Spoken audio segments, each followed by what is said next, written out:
छन्दस्साखिसिकान्वितैर्द्विजवरैः संसेविते शाश्वते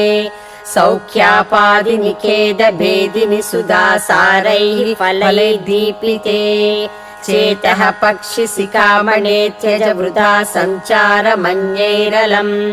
नित्यं शङ्करपादपद्मयुगली नीडे विहारं कुरु।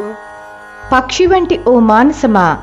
అనేక కొమ్మలు రెమ్మలు ఫలములు కల చెట్టు మీద పక్షి తన గూడు నిర్మించుకొని దానిలో సుఖముగా ఎట్లుండునో ఆ విధముగానే వేదాంతములైన ఉపనిషత్తులలో చెప్పబడినది, శ్రేష్ఠులైన బ్రాహ్మణులచే ఆశ్రయింపబడినది, శాశ్వత సుఖమును కలిగించునది, సారభూతములైన జ్ఞాన వైరాగ్యాది ఫలముల చేత